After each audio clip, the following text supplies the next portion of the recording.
Perkenalkan, nama saya Mara Gontong. Ini 23024555 kelas 5T2. Di sini saya akan mempresentasikan hasil tugas saya yaitu dengan materi AI4 yaitu kecerdasan buatan.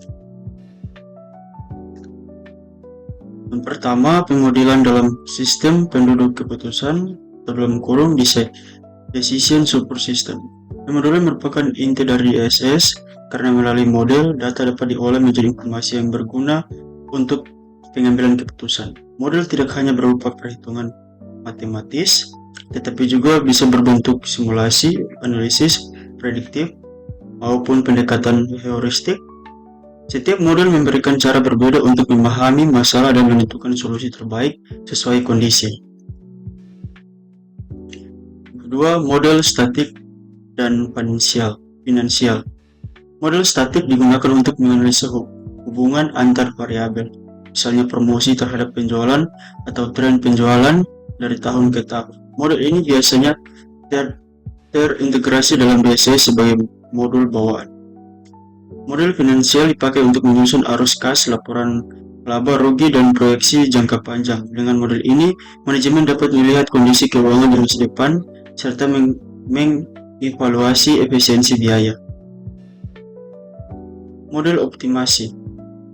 Model optimasi bertujuan mencari alternatif terbaik dengan mempertimbangkan keterbatasan sumber daya, contohnya menentukan jumlah produksi optimal, penjadwalan tenaga kerja, atau distribusi barang. Linear programming dalam metode yang sering digunakan. Model ini cocok ketika perusahaan harus memilih keputusan yang paling efisien di antara banyak kemungkinan. Identifikasi masalah dan variabel. Pemodelan dimulai dengan mengenali masalah utama dan memahami konteks organisasi, termasuk siapa pengambilan keputusan. Setelah itu, ditentukan variabel yang terlibat, variabel keputusan yang bisa dikendalikan, variabel hasil, output yang ingin dicapai, dan variabel tak terkendali, faktor luar. Forecasting digunakan agar model bisa memberi proyeksi ke depan. Simulasi dan heuristik.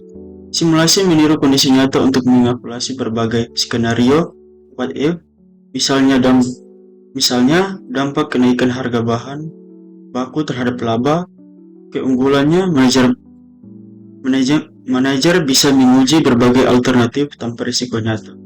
Heuristik adalah pendekatan berbasis aturan praktis atau pengalaman. Aksi tidak selalu optimal. Solusi heuristik cukup baik ketika data terbatas atau perhitungan matematis terlalu kompleks. Situasi keputusan dan representasi model. Keputusan bisa terjadi dalam kondisi kepastian, ketidakpastian, atau risiko. DSS membantu memperkirakan dampak tiap alternatif pada kondisi tersebut. Model sering divisualisasikan dengan diagram. Kotak untuk variabel keputusan, lingkaran untuk variabel tak terkendali, oval untuk hasil, serta panah sebagai arah pengaruh. Visualisasi ini membuat model lebih mudah dipahami. Tabel pemodelan DSS. Yang pertama, jenis di dalamnya ada 3 contoh, yaitu jenis model, fungsi utama, dan contoh kasus nyata. Pada jenis model yang pertama statik, menemukan pola dan hubungan antar variabel ekstern. Contoh kasus nyata, pertama mengasih tren penjualan musim dengan regresi. Yang kedua, finansial, fungsi utama membuat laporan arus kas dan proyeksi keuangan. Contoh kasus nyata, proyeksi cash flow proyek konstruksi 5 tahun ke depan. Yang ketiga, identifikasi masalah dan variabel. Fungsi utama menentukan faktor keputusan, hasil, dan faktor luar.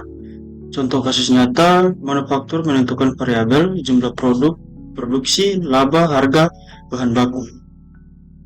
Yang keempat, simulasi, fungsi utama meniru kondisi nyata, uji coba skenario what if. Contoh kasus nyata, rumah sakit merancang kebutuhan tenaga medis saat wabah. Yang kelima, heuristik, aturan praksi untuk solusi cepat dan cukup baik. Sistem pakar petani memberikan rekomendasi. Yang terakhir, Situasi keputusan menentukan pilihan dalam kondisi kepastian, ketidakpastian, atau resiko. Investor memilih instrumen investasi dengan pohon keputusan. Terima kasih jika ada salah kata, mohon dimaafkan.